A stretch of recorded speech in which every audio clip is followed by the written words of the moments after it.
Boa noite, pessoal. Começando mais uma live de quartas, o nosso espaço virtual do Centro Espírita Nair Montes de Castro, nosso celeiro de luz. Que Jesus nos abençoe e que possamos unir os nossos corações a esse Mestre que nos ama tanto. E hoje, um daqueles temas extremamente importantes, já que entramos em setembro, o ano já está acabando, né? Mês 9, e quando alcançamos esse período, nós sempre abordamos o assunto Setembro Amarelo, que é o mês de conscientização, de prevenção ao suicídio. Então, você que está ouvindo, você que gosta das lives do nosso querido Celeiro de Luz, e ainda mais com esse assunto tão relevante, tão atual, tão necessário, se possível, compartilhe esse vídeo, né? Convide pessoas a assistir, indique, porque às vezes um, um, uma mensagem, uma palavra que a pessoa ouça pode ser extremamente positivo e afastar alguma ideia, né? Algum pensamento mais de pessimismo, algo que sirva como gatilho para alguma ideia suicida. Conto com todos vocês. Mas antes de iniciarmos o nosso tema, espero que todos estejam muito bem e vamos dar aquela olhadinha para ver quem já chegou.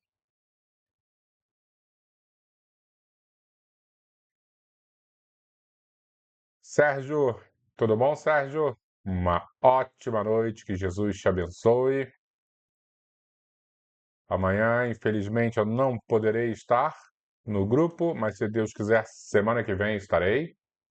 Oi, Tereza, ótima noite, que Jesus te ilumine, que você esteja repleta de otimismo, saúde física e mental, sempre orando por você, tá, minha querida amiga? Nossa Senhora proteja você e sua família. Carla Pimenta, muito boa noite, obrigado pela presença, que Jesus ilumine você e sua família. Albertinho, grande Albertinho, meu querido irmão, que Jesus te ilumine também, aquele beijo especial na Ângela. Nossa Senhora proteja a sua família. Valéria Oliveira, tudo bom, Valéria? Ótima noite, que Jesus ilumine você também. Obrigado pela presença. Socorro, minha querida Socorro. Socorro esteve segunda-feira lá na palestra. Hoje vai ser repetitivo, tá? Eu vou falar muito do que eu disse na palestra de segunda-feira. Até como eu disse segunda-feira, eu não sou um homem de tanta imaginação assim, e não dá para fazer dentro do mesmo tema numa segunda e algo diferente na quarta. Então já peço desculpas antecipadamente, porque serei repetitivo hoje. Obrigado pela presença, tá, Socorro? Foi muito bom vê-la segunda-feira. Raquel, tudo bom, Raquel? Que Jesus te ilumine, obrigado pela sua presença aqui. Seja muito bem-vinda. Elisa Matos, tudo bom, Elisa? Ótima noite para você, obrigado pela presença. Nossa Senhora também, proteja a sua família. Denise, tudo bom, Denise? Obrigado sempre pela presença, pela força. Denise está sempre aqui com a gente, né? Jesus ilumine você, sua família. Maria Isabel, boa noite, Maria Isabel. Nossa Senhora proteja você também, sua família. Muito bom. Todo mundo aqui conosco. Marisa, ótima noite, Marisa. Marisa, estive segunda-feira com ela. Vai ser repetitivo de hoje, hein? Peço desculpas para Marisa também, que Marisa estava lá. Vai ter que me ouvir de novo, Marisa. Beijão, tá? Luciane, ótima noite, Luciane. Jesus te ilumine. Obrigado pela presença. Maria Terezinha, vovó do meu querido jovem Tiago. Obrigado pela presença. Jesus ilumine você, toda a sua família, principalmente seu neto.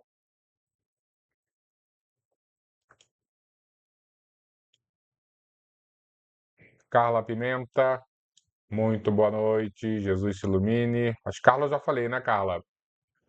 Você viu que eu já estou numa idade que eu já não lembro mais para quem eu já falei, que eu não falei. E a Vilma, tudo bom, Vilma? Ótima noite, obrigado pela presença, que Jesus ilumine você também. Acho que podemos começar, né?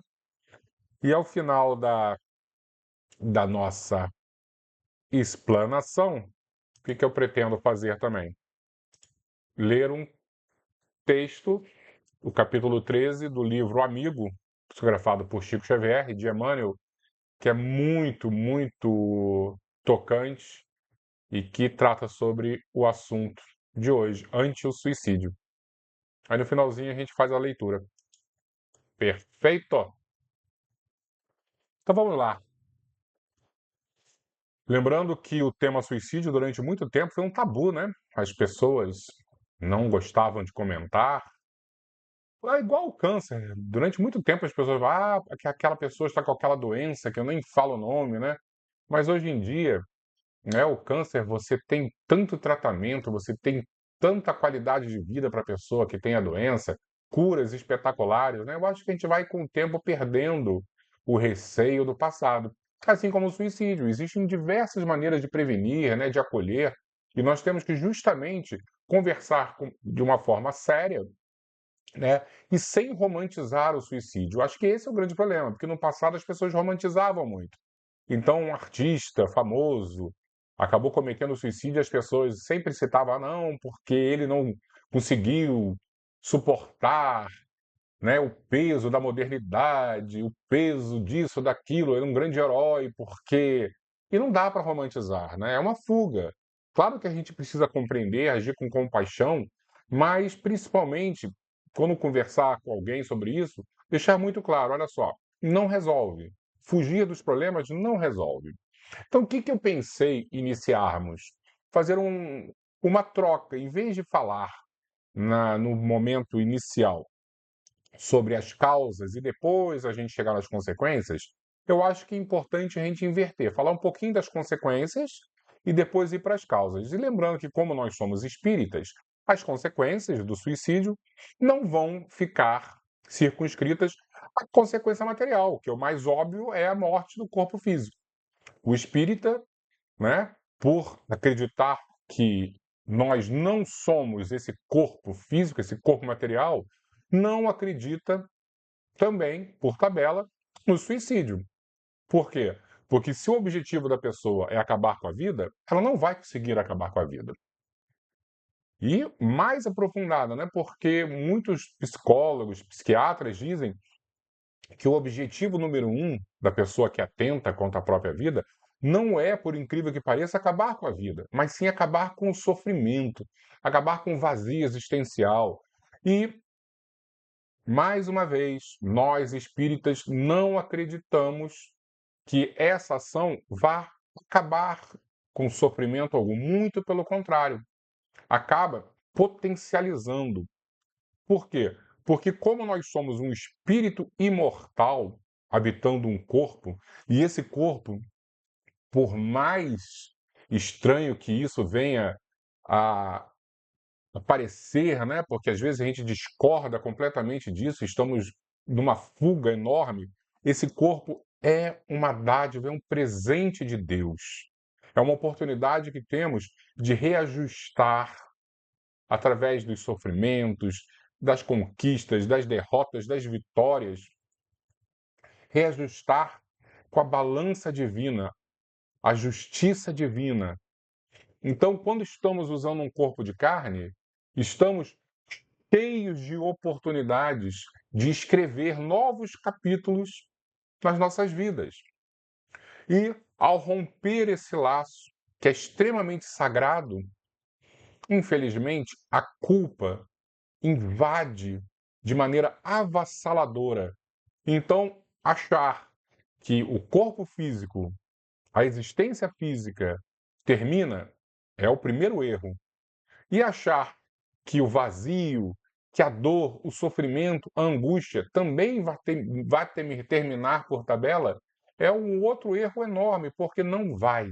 Os espíritos são categóricos em dizer: consequência número um do suicídio: é despertar no outro lado, na espiritualidade, extremamente envergonhado, extremamente culpado. Eu gostaria muito que a gente ficasse com esse sentimento aqui perto para tentar compreender o sentimento de culpa, como ele é forte e como ele vai perseguir o indivíduo justamente porque nós temos um dever.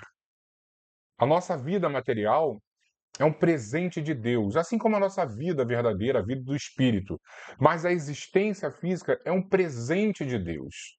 E quando deliberadamente rompemos o laço espiritual com o laço físico, a culpa é avassaladora. Os espíritos são taxativos em dizer que toda desencarnação, toda morte física, ela é planejada, com apenas uma exceção: o suicídio. Então, não vamos dar margem a esse rompimento intencional, porque estaremos indo muito, muito contra as leis da natureza, as leis de Deus. Outra consequência, né, que é a primeira consequência, a gente viu que a morte não acaba e a culpa chega avassaladora. Outra consequência, e aí a gente já falou um pouquinho sobre isso há algumas semanas. Vocês devem lembrar na leitura do capítulo do livro Nos Domínios da Mediunidade, psicografado por André Luiz, psicografado por Chico Xavier, e o espírito que ditou André Luiz, aquele mesmo que ditou o livro Nosso Lar. Nós falamos sobre o capítulo Desdobramento em Serviço. André Luiz já está muito mais assim avançado nos conhecimentos, né? Já está há alguns anos no plano espiritual, e ele e um outro grupo de espíritos visita uma reunião mediúnica aqui na Terra, de encarnados, e ele começa a passar para o leitor o que ele está aprendendo, como é que são as técnicas da mediunidade, quais são os tipos. E nesse capítulo em específico ele fala da viagem astral, né? E que para o espírita, na verdade, esse nome é desdobramento. E ele cita que está lá um médium sentadinho à mesa, concentrado, e de repente esse médium se desdobra, isto é, o espírito do médium sai do corpo. Lembrando que o espírito não sai sozinho do corpo. Ele leva o seu corpo também, que é um corpo mais etéreo, né? Um corpo mais fluídico, e ele mantém a sua individualidade, a sua forma. O espírito é um ser pensante que não tem matéria, ele é imaterial. Então, ele, por ser imaterial, ele precisa desse corpo que Kardec chamou de perispírito, esse corpo fluídico. Então, esse conjunto de espírito e corpo fluídico, chamado perispírito, sai do corpo físico, não sai totalmente livre, porque ele não morreu, ele não desencarnou, e continua um laço que chama-se de fluido, né, de fio de prata, e que liga o corpo físico ao corpo perispiritual. E André Luiz fica muito surpreso que quando esse conjunto espírito e perispírito sai do corpo físico, ele sai com uma coloração azulada, alaranjada, e sai também meio disforme, com uma cor maior do que o habitual. E o espírito também está assim, meio perturbado cognitivamente, não entende o que está acontecendo, está assustado. Sabe quando a gente acorda e de um sono, às vezes, muito profundo, e a gente não sabe onde é que nós estamos, quem sou eu? Às vezes eu acordo completamente baratinado. Deve ser assim que nessa situação o espírito devia estar se sentindo fora do corpo. E André Luiz acaba compreendendo que quando esse espírito saiu do corpo, ele levou junto um pouco da energia que vitaliza o corpo físico, chamado de fluido vital, por Allan Kardec, no Livro dos Espíritos, e dentro de uma linha mais espiritualista, e também André Luiz, no livro, chama de duplo etérico, que nada mais é do que um halo energético. É como se fosse um corpo energético que vitaliza a matéria. A matéria, sem essa energia, sem esse combustível, é inerte. E esse combustível acaba dando uma vitalidade para a matéria. E como ele levou um pouco disso, eu vou repetir, ele ficou completamente desorientado. Aí, o mentor espiritual da reunião mediúnica, desencarnado, coloca o espírito de volta no corpo, dá um passe nele e aí sim ele consegue se desdobrar, sair do corpo físico com toda a lucidez, aí com a coloração idêntica do corpo físico aqui encarnado, do mesmo tamanho. E aí André Luiz fica extremamente surpreso, né? Poxa, acontece isso. Por que eu estou citando esse fato? Porque no suicídio, o rompimento brutal e intencional faz também com que essa energia fique colada no corpo físico, no corpo perispiritual do indivíduo. Então o corpo físico fica inerte, deitado morto, com um pouco dessa energia, e o espírito leva também junto dele um pouco dessa energia, justamente porque não foi natural o processo. A melhor desencarnação sempre é da maneira natural. Ah, mas é que um acidente não é natural, mas ao mesmo tempo é programado, como nós vimos. A única morte que não é programada é o suicídio. E por ser programado, os espíritos superiores vão lá ajudar, socorrer. No caso do suicídio, os espíritos superiores até tentam, eles tentam fazer o máximo possível, mas por questões de culpa, não é 100% eficaz. Então, o espírito, nesse momento de transição e durante algum tempo, ele continua ainda ligado ao corpo físico e completamente desorientado. Somado a isso tudo, com o desespero enorme, porque ninguém tenta suicídio, ah, não, eu vou ver a televisão, faltou luz, eu não posso assistir um filme, a pessoa vai e se mata. O suicídio é algo de desespero profundo. Então, culpa, desespero profundo e essa questão fluídica, isso gera uma consequência terrível. Então, por favor, tenhamos muito, muito cuidado com os nossos pensamentos, com as nossas ações.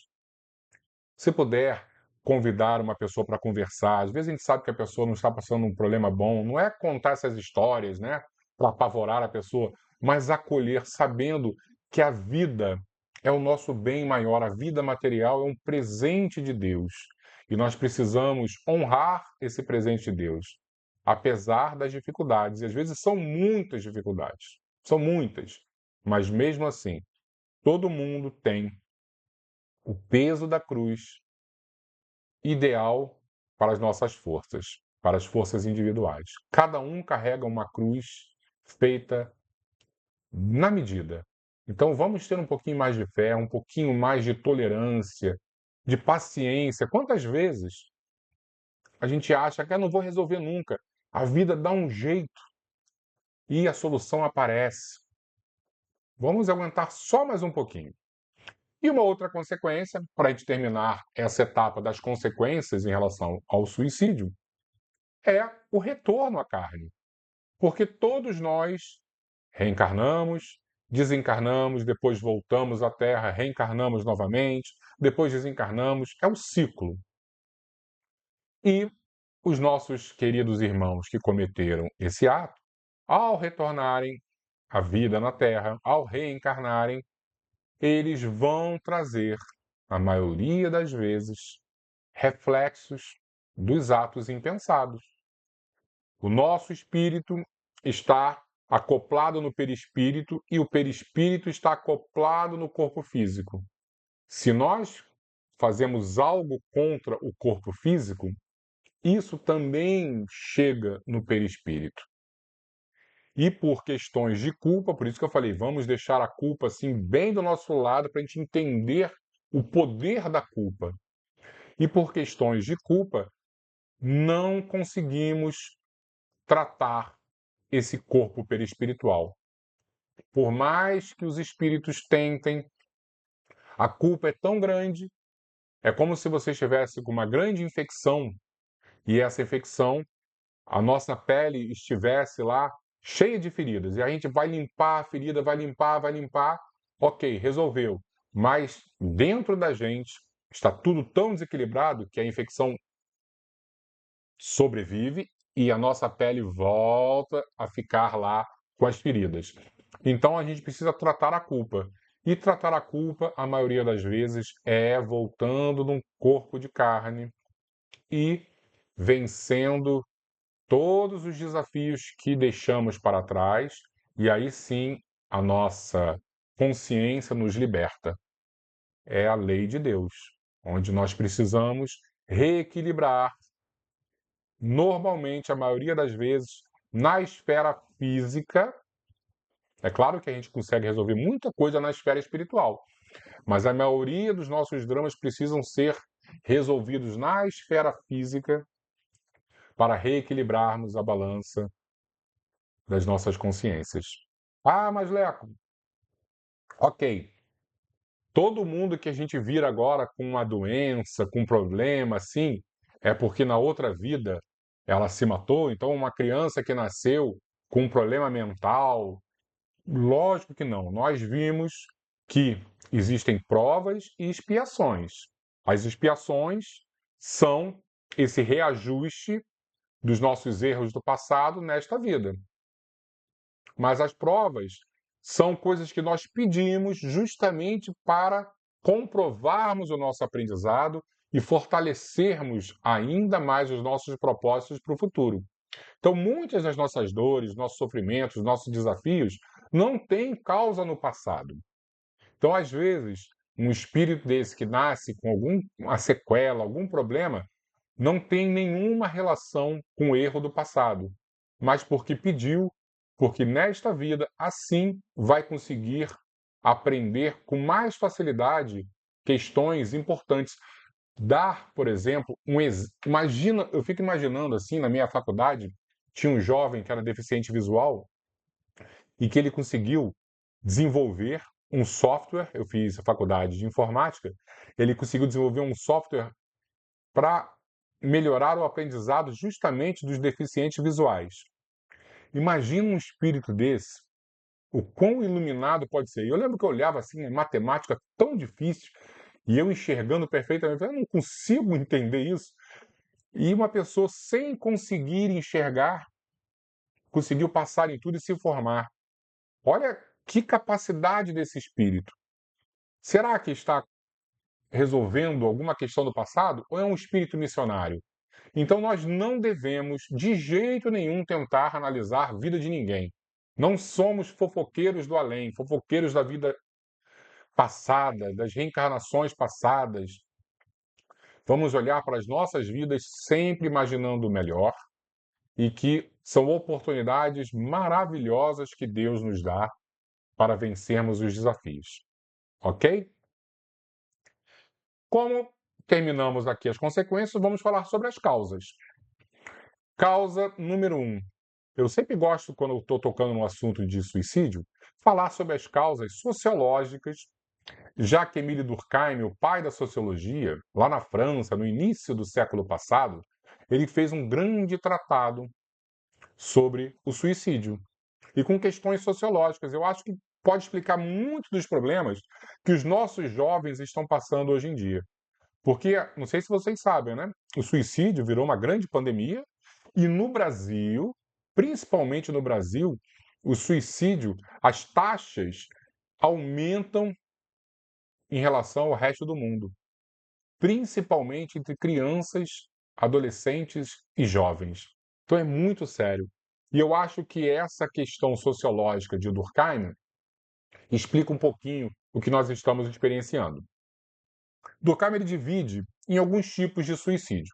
Ele vai falar que o primeiro tipo de suicídio é o altruísta. E o altruísmo não tem nada a ver com o altruísmo que nós imaginamos, tá? A palavra que dá o significado de uma pessoa fazendo algo por o bem da sociedade. Na verdade, essa pessoa está achando que está fazendo um bem pela sociedade, porque a sociedade está tão coesa nesse tipo de suicídio, que a pessoa acha que fazendo isso ela está fazendo um bem para o grupo. Então, o exemplo que Durkheim dá seriam os kamikazes, aqueles pilotos japoneses da Segunda Guerra Mundial. Muitos devem conhecer, né? Eles, no final, eles acabavam se matando jogando os aviões nos porta-aviões americanos dentro desse pensamento supostamente altruísta. Ele em nome da honra, eles em nome do imperador japonês, eles davam a própria vida em nome da sociedade em geral. A gente pode analisar também os nossos irmãos de outras religiões que acabam cometendo suicídio, os famosos homens-bomba, né? Por quê? Porque achando que o outro que pensa diferente é um inimigo, o suicídio, de alguma maneira, vai livrar o mundo desse pensamento errado e a religião deles vai prevalecer. É claro que quando a gente consegue entender, principalmente, o Evangelho de Jesus e o mandamento maior, que é amar a Deus sobre todas as coisas e ao próximo como a si mesmo, e entender quem é o próximo, e o próximo pode ser até o nosso inimigo, isso não faz sentido nenhum para um cristão. Por quê? Porque eu não vou matar ninguém, né, mesmo que seja por um bem maior. Nem vou me matar também para um bem maior. Então, compreender que amar o próximo é o mandamento maior, e o próximo, repetindo, pode ser o nosso inimigo, esse tipo de suicídio não faz nenhum tipo de sentido. Emile Durkheim, repetindo, o pai da sociologia, ele vai também nos apresentar outros dois tipos. E agora, diferentemente do primeiro, que o primeiro é que a pessoa está muito coesa socialmente falando, agora é que falta completamente essa cola social. E ele vai dizer que o primeiro tipo da falta de cola social é o suicídio anômico. O anômico é quando a pessoa, o indivíduo, perde a fé nas instituições. Então, um estudo que foi muito bem feito foi na crise de 29, nos Estados Unidos, né, o crash da Bolsa de Valores, que as pessoas perderam dinheiro, e o indivíduo começou a achar que o governo americano, o Banco Central americano, demorou a intervir e que não ia ter soluções políticas, econômicas, e muitas pessoas se mataram. Então, seria esse um exemplo do anômico. Por quê? Porque o indivíduo perdeu a fé nas instituições.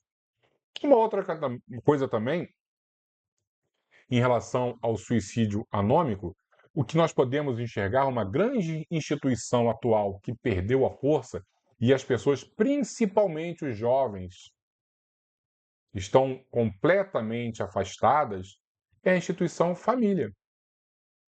E aí a gente consegue até entender o motivo de muita gente mal intencionada agir contra a família. Será que pode ser teoria da conspiração? Mas será que não existe aí também uma premeditação para justamente a sociedade virar um caos? Então, o jovem, o adolescente, ele não vê mais o pai como uma figura de acolhimento, de proteção, não vê às vezes mais a mãe como uma figura de respeito. E isso está entrando devagarzinho, pelo menos era devagarzinho. Acho que hoje em dia ficou muito à vista como é que a sociedade está se comportando, né? Como existem forças terríveis e que levam o jovem para esse sentido, para esse lado. E será que isso não está influenciando esse aumento do número de suicídios entre os nossos jovens? Essa perda de conexão, de confiança na família? Enfim, Emile Durkheim deixou isso muito bem trabalhado, como eu disse, no século passado. E mais um ponto que Durkheim fala, diferentemente desse que é o anômico, né, onde o indivíduo perde a fé nas instituições, ele diz que o indivíduo também pode perder a fé, a ligação, a coesão social com as outras pessoas que vivem na sociedade. Aí ele vai chamar de suicídio egoísta. E não tem nada a ver com o egoísmo que nós conhecemos. Egoísmo no sentido que o ego, o eu, está desconectado das outras pessoas. É como se ele estivesse sozinho, tá? E, mais uma vez, a gente percebe, na atualidade, principalmente os jovens completamente desconectados das outras pessoas. Os jovens estão completamente desconectados. Ah, mas eles passam o dia inteiro na internet. Ok, mas será que com alguma conexão profunda com outras pessoas, o olho no olho, o abraço, o carinho, o apoio verdadeiro, ou eles têm 2, 5 mil seguidores, 10 mil pessoas na rede social, mas será que alguém realmente está intimamente ligado? Ou é só aquela grande superficialidade? Isso nós precisamos também colocar no nosso dia a dia o olho muito atento, porque esses estudos foram feitos com muito critério e nós não podemos desprezar. Na hora que a gente tem alguém que a gente se preocupa, nós precisamos compreender e falar: olha só, meu filho, o mundo não é esse aí, não. Existe um mundo real onde as pessoas realmente se ajudam. Às vezes você está dando alguns sinais e o teu colega, teu amigo percebe, ele te abraça. E você aqui atrás desse computador, esse sinal não está sendo passado. E outra coisa, né? Todo mundo é muito feliz na rede social. Todo mundo sorrindo, todo mundo alegre, com cores, com filtros. A pessoa, às vezes, esteticamente não é bonita, mas ela coloca um filtro maravilhoso e parece que a realidade é outra. E aí, no mundo real, vazios existenciais terríveis, porque nós estamos fugindo da realidade. E isso é muito importante. Dentro dessa questão de felicidade aparente, nós precisamos também tocar num ponto que é muito óbvio que está acontecendo. O problema da frustração, em que todos nós estamos com muitas dificuldades de lidar com as frustrações. Ah, eu não posso ser infeliz. Por quê? Porque todos os meus amigos são felizes, todas as famílias são equilibradas, todo mundo viaja, todo mundo está sorrindo. É só uma foto. E às vezes a foto cheio de Photoshop, porque nem a felicidade realmente ali é verdadeira. Quando eu digo a felicidade, só estética é verdadeira. Porque até sorrisos falsos você está hoje em dia conseguindo colocar numa edição. E como é importante a gente saber aproveitar, compreender a tristeza. Ninguém pode ser feliz o tempo inteiro. Porque quando somos felizes o tempo inteiro, nós, de alguma maneira, não vamos conseguir valorizar a felicidade. Se tudo nos deixa feliz, tem alguma coisa errada com a gente. O exemplo que eu dei na segunda-feira é: eu sou botafoguense. Se eu vou ao Maracanã assistir um jogo do Botafogo contra o Flamengo, o Botafogo faz um gol, eu fico muito feliz. Aí o Flamengo faz um gol, eu também fico muito feliz. Peraí, não está certo. Eu tenho que ficar triste.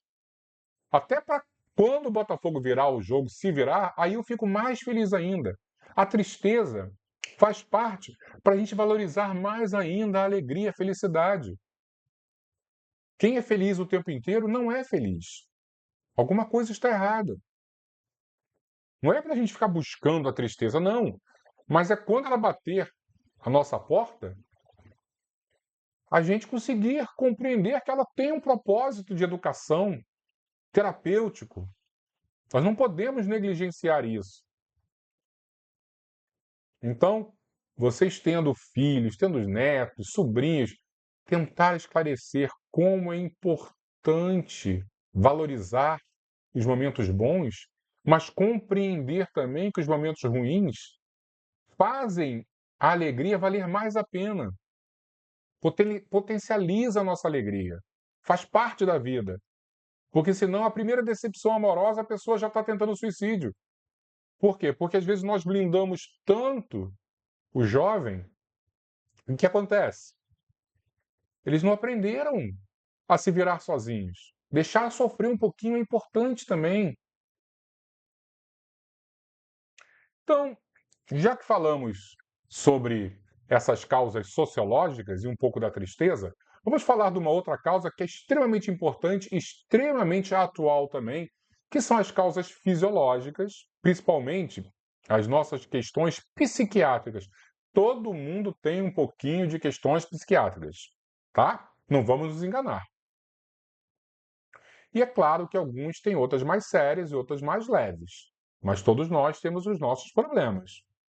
Estudos de 2012 disseram que 36% das causas de suicídio são por causa da depressão. A OMS diz, a Organização Mundial de Saúde, falou que a depressão já é a doença mais incapacitante da sociedade. Já pararam para pensar nisso? Quantas pessoas não estão conseguindo mais realizar tarefas básicas porque estão deprimidas? E além disso, o fator mais causador de suicídio, depressão. E nós precisamos olhar com muito cuidado, porque no passado, muita gente achava que depressão era bobagem, que era invenção da modernidade. Ah, porque na minha época eu sou da década de 70. E da década de 80, por exemplo, não, ninguém falava em depressão. Claro que existia, mas as pessoas nem diagnosticadas eram. Existia. Mas muito provavelmente não existia na quantidade que existe hoje. E por que não? Isso não quer dizer que a quantidade que existe hoje seja invenção da modernidade. Porque os estudos comprovam que a depressão, ela também precisa de um fator externo para aparecer. É como se você tivesse cheio de combustível, mas precisasse também de uma fagulha. E que na década de 80, na década de 70, as pessoas tinham esse combustível também. Mas a quantidade de fagulhas para fazer essa ignição não era suficientemente forte ou relevante. Então, por isso que tão poucas pessoas, comparadas hoje em dia, tinham depressão. É como se você vivesse numa sociedade onde todo mundo tivesse algum problema ósseo. E aí, de repente, alguém aparece com uma bola de futebol. Olha só, gente, inventaram um esporte lá na Inglaterra e eu trouxe uma bola de futebol aqui. E aí todo mundo fica apaixonado por futebol e começa a jogar. Só que futebol é jogo de contato. E aí sim, a partir deste momento, as fraturas começam a existir. Quer dizer que antes não existia o problema? Existia. Só que não tinha o contato físico por causa do futebol. E aí, agora todo mundo começou a se quebrar. E a ciência diz que é exatamente isso. As pessoas sempre foram vulneráveis, mas hoje em dia nós temos uma fagulha, algo muito poderoso, ou várias fagulhas que geram a ignição. E eu fico pensando, que fagulhas são essas? A gente já falou de algumas, né? Falamos aqui da internet, redes sociais, onde o jovem fica completamente perdido. Mas podemos também imaginar, dentro dessa modernidade, a quantidade de informação que o ser humano está disponibilizando hoje em dia. O exemplo que eu dei na segunda-feira, eu sempre gostei muito de Fórmula 1. Então eu fico imaginando na década de 80, né? Eu e meu pai assistindo as corridas. Só que tinham corridas que eram de madrugada, no Japão, na Austrália. E quando eu dormia, não conseguia assistir, eu acordava no domingo de manhã. E aí, quem ganhou? Será que foi o Ayrton Senna? Será que foi o Nelson Piquet? Eu não sabia, porque eu comprava o jornal de papel. O jornal já tinha sido impresso antes do final da corrida, não tinha essa informação. Às vezes, só à noite, no Fantástico, a gente ia saber. Hoje em dia, qualquer coisa que acontecer, a gente vai ter acesso a essa informação. Será que isso está fazendo bem à nossa cabeça? Será que essa quantidade de estímulo está fazendo bem? Mais uma vez, eu não quero. Ah, não, não, nós vamos nos isolar, eu não quero ter notícia de nada. Não é isso. Mas a gente precisa selecionar melhor as nossas batalhas. Aí você liga a televisão, você está na internet, o tempo inteiro com desgraça, com sofrimento, com mensagens que machucam a alma da gente. Será que isso vai nos levar para algum estado de saúde física ou mental? Precisamos blindar as nossas fraquezas, porque isso pode servir como ignição para uma depressão. Outra coisa que eu vejo muito em relação aos jovens, as drogas. As drogas causam danos terríveis aos nossos cérebros. E hoje em dia ainda existem essas drogas sintéticas que ninguém tem noção, não existe estudo que seja capaz de definir qual dano faz, porque cada uma é feita num laboratório diferente, com compostos diferentes, com uma química diferente. Não dá para fazer estudo. Então a gente precisa deixar muito claro para os nossos jovens, principalmente, que eles são os mais vulneráveis, que as drogas não aliviam, não nos libertam das nossas dores, muito pelo contrário, são algemas. E as drogas significam 20% das causas dos suicídios. Eu não estou nem colocando as drogas agora como causadoras de depressão, de questões psiquiátricas, mas elas por si só são 20%. Então vamos orientar melhor os nossos jovens. Se pudermos, vamos sempre ter um posicionamento contrário às drogas.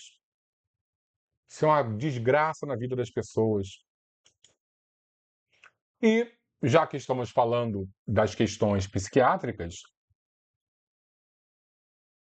remédio, terapia, psiquiatra, psicólogo são extremamente importantes. Parar também com essa história de que, não, meu filho não é maluco, fulano não precisa, isso é... Não, todo mundo precisa de terapia. E, em alguns casos, precisamos de remédios para controlar nossas questões fisiológicas. Às vezes o cérebro está com um problema sério e precisa de um remédio. A medicina evoluiu tanto. Não podemos jogar essas oportunidades fora. Por quê? Porque a ciência vai evoluindo e vai nos libertando. E nós precisamos confiar também nessa ciência, que é de Deus. Então vamos lá, vamos acabar com nossos preconceitos, né? Ah, e tem uma pessoa que está... Isso às vezes acontece tanto, né? Um familiar, um amigo que está com depressão, não é solução abrir a janela, olha lá para fora, olha que vida linda, você está desperdiçando a sua vida. Isso só machuca mais ainda a pessoa que está passando pelo problema. Vamos imaginar que a depressão é física. Você faria isso, nós faríamos isso, se ela estivesse numa cama com cheio de pregos na perna porque teve uma fratura e falar assim: olha, sai dessa cama, vai correr. Lógico que não, porque a gente está vendo que ela teve uma fratura terrível, mas às vezes as fraturas são dentro e não nos cabe fazer esse tipo de comparação, que olha, o mundo está maravilhoso e você está aqui. Isso só machuca mais a pessoa. Nós precisamos agir com compaixão. Às vezes a gente nem sabe como resolver, mas é segurar a mão da pessoa. Eu não sei o que você está passando, eu não consigo compreender, mas eu estou aqui para te ajudar. Isso é muito nobre, é libertador. E às vezes a pessoa precisa apenas de 15 minutos para passar o ímpeto pelo suicídio. Só 15 minutos. Então vamos tentar nos dedicar, pouco que seja, mas compreendendo, principalmente com muita compaixão. É importante. Mas nós somos espíritas e não podemos também ficar apenas nas questões físicas, né? Então, como resolver, por exemplo, se a causa do problema for obsessiva? O que é obsessão? É quando um espírito desencarnado, estou simplificando muito, está influenciando as nossas vidas aqui na Terra, tá? O que nós podemos fazer em relação ao drama do suicídio? Em primeiro lugar, ajuda médica. Ué, não é espiritual? Quem disse que é espiritual? Às vezes o espírita acha que tudo é obsessão e que é só fazer uma oração que melhora. Oração ajuda muito, mas se for físico, nós temos muitos remédios modernos que podem ajudar. Então, em primeiro lugar, ajuda médica, ajuda psiquiátrica. E se for obsessão, tomando remédio, fazendo terapia, o nosso espírito está conectado ao perispírito, que está conectado ao corpo físico.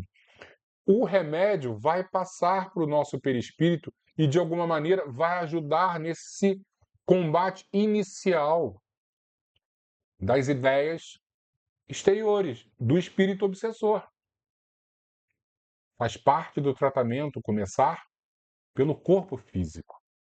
Então, sempre procura médica, sempre. E, em paralelo a isso, a evangelioterapia. E aí pode ser na igreja católica, na protestante, pode ser no centro espírita. Os ensinamentos, principalmente o mandamento maior, que é amar a Deus sobre todas as coisas e ao próximo como a si mesmo, é libertador.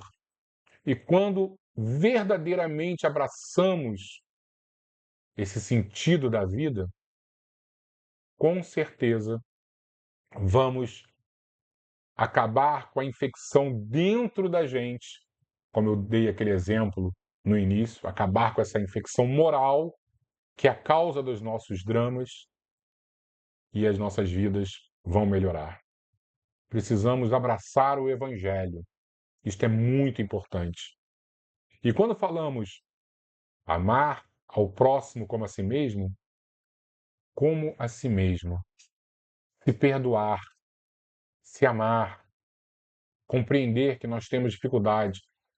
Lembra que eu falei a culpa? A culpa fica às vezes nos acompanhando. Se amar é se perdoar, é resolver essa culpa de maneira madura.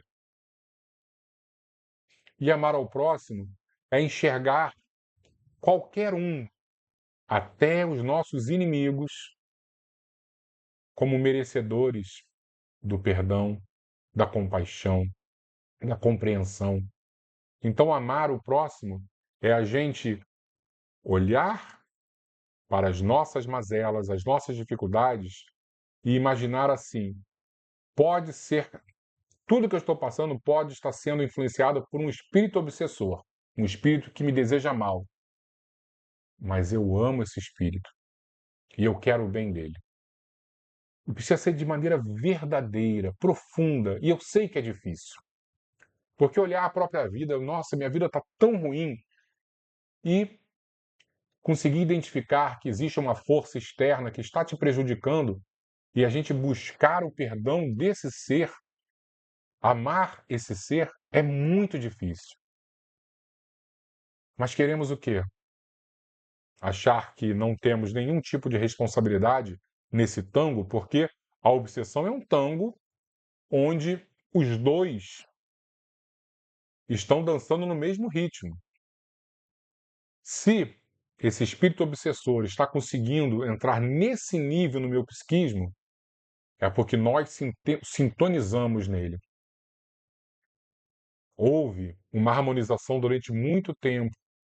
Somos responsáveis também. Então precisamos mudar o nosso comportamento, evangelioterapia, e perdoar aqueles que ainda não conseguem modificar e insistem em nos prejudicar. Amar o nosso inimigo. Essa é a única saída. Ah, Léo, mas eu não consigo. Eu sei que é muito difícil. Mas ao mesmo tempo precisamos tentar. Uma ótima solução, já que somos espíritas, frequentar uma casa espírita, pedir no atendimento fraterno, para uma pessoa que você confia na casa espírita, olha, coloca meu nome aqui, ó, tem como fazer numa reunião de desobsessão, uma chamada aqui para mim, para ver se minha vida tem algum problema, que eu estou com ideia suicida, estou assim, assim, assado. Às vezes nós não somos capazes ainda de amar, mas os médiuns abnegados, eles tem um carinho tão grande, um acolhimento tão grande com esses espíritos, que esses espíritos conseguem enxergar que eles estão sofrendo mais do que a gente. E de alguma maneira seguem o rumo, tentando também a automodificação. Então, vamos acionar a nossa casa espírita, os nossos amigos da espiritualidade, porque eles têm esse cuidado profundo conosco. Vamos fazer a nossa leitura? Porque eu falei e temos ainda leitura aqui. Vamos lá.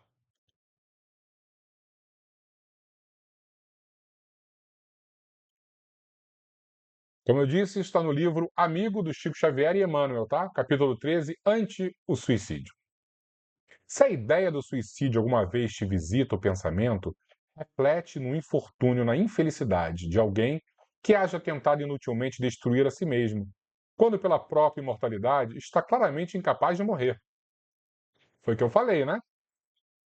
No nosso início. Nós não vamos morrer. A gente vai tentar acabar com a vida física, vamos conseguir, em alguns casos, mas a vida espiritual continua. E a dor, o sofrimento potencializa. Jamais a solução vai ser o suicídio.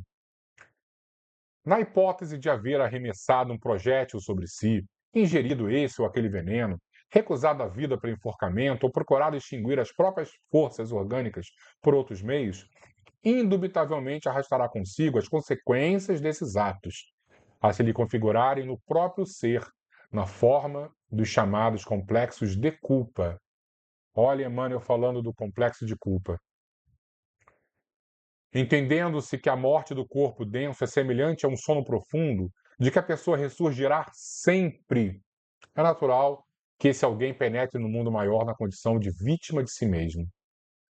Não nos é lícito esquecer que os suicidas, na espiritualidade, não são órfãos da misericórdia divina, e por isso mesmo, inúmeros benfeitores lhes propiciam o socorro possível. Sempre haverá socorro. Não existe, não, você vai passar a eternidade no inferno. Não, sempre haverá o socorro. Mas é muito difícil. Entretanto, o benfeitor algum consegue eximi-los de imediato do tratamento de recuperação, que na maioria das vezes lhes custará longo tempo. É um grande atraso de vida. Ponderando quanto ao realismo do assunto, por maiores se te façam as dificuldades do caminho, confie em Deus, em te criando a vida, saberá defender-te e amparar-te nos momentos difíceis. Amar a Deus sobre todas as coisas. Confiemos no nosso Pai. Às vezes, só mais um dia a solução vem. Observa que não existem provações sem causa, e em razão disso, seja onde for, estejamos preparados para facear os resultados de nossas próprias ações do presente ou do passado, e nos referindo às existências anteriores. Toda dor que nós estamos experienciando tem uma causa. Então precisamos confiar em Deus. A nossa cruz é feita exatamente na dimensão das nossas forças. Vamos aguentar mais um dia. Cientes de que não existem problemas sem solução, por mais pesada a carga do sofrimento em que te vejas, segue à frente, trabalhando e servindo, lançando um olhar para a retaguarda, de modo a verificar quantas criaturas existem carregando fardos de tribulações muito maiores e mais constrangedores do que os nossos. O melhor meio de nos premunirmos na terra contra o suicídio será sempre o de nos conservarmos no trabalho que a vida nos confia, porque o trabalho invariavelmente dissolve quaisquer sombras que nos envolvam a mente. E o trabalho no bem mais proteção ainda nos dá. E por fim, consideremos nas piores situações em que nos sintamos que Deus, cujo infinito amor nos sustentou até ontem, embora os nossos erros em que nos assinalando os propósitos de regeneração e melhoria, nos sustentará também hoje. Aguentar só mais um dia. E, se estivermos bem, vamos acolher só mais um dia as pessoas que não estão passando pelos melhores momentos. E com a certeza de que amanhã podemos ser nós também a estarmos perdidos, porque a vida dá tanta volta. E com certeza Deus também vai nos oferecer a ajuda. Tenhamos fé. Vamos finalizar, pessoal? Eu sei que às vezes é um tema duro da gente falar, um tema pesado, mas precisamos conversar a respeito e precisamos unir cada vez mais os nossos corações, porque só assim estaremos mais fortes, mais preparados para as dificuldades da vida. Vamos fazer a nossa prece, pessoal? Vamos fechar os nossos olhos. Vamos entrar em sintonia com esse Pai maravilhoso que nos deu a vida e que nos mantém sempre com a liberdade das nossas escolhas. O livre-arbítrio é muito precioso para o nosso querido Pai amado. E vamos utilizar então toda a nossa força de decisão, amparada por essa energia maior, que é a nossa fé. Deus, quando nos cria, Ele nos dá a vida com a nossa consciência, que é o DNA que nos liga a esse Pai amoroso. Todos nós possuímos no nosso íntimo um pouco da divindade. Por isso que Jesus disse que todos nós somos deuses.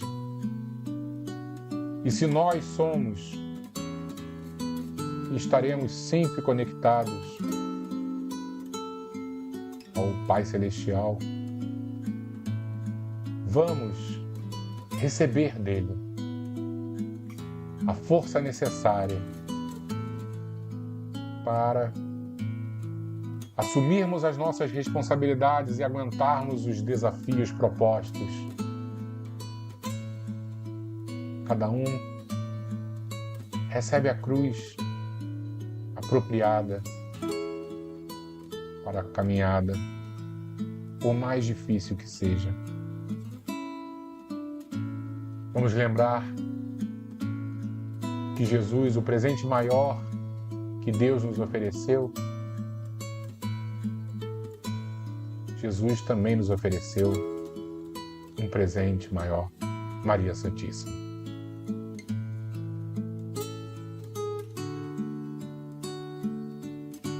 E ela se dedica com toda a sua força e amor de mãe àqueles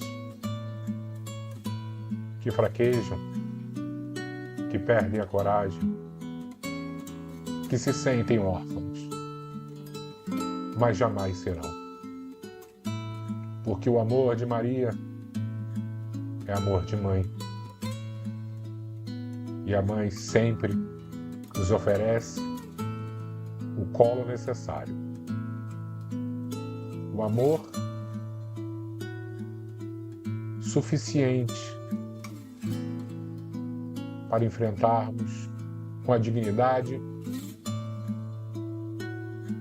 as dores, os fracassos, os insucessos.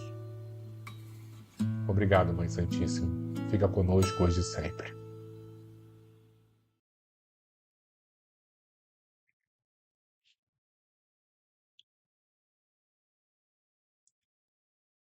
Muito obrigado, pessoal. Obrigado pela companhia de vocês todos. E que Jesus nos abençoe sempre, nos dando a força necessária para o enfrentamento de todos os desafios, de todas as nossas provas, de todas as nossas expiações. Fiquemos com Deus, fiquemos com o seu presente maior, Jesus, e fiquemos com Maria, que é o grande presente que Jesus cuidadosamente escolheu para cada um de nós. Muito boa noite e até semana que vem, se Deus assim permitir. Fiquemos muito bem.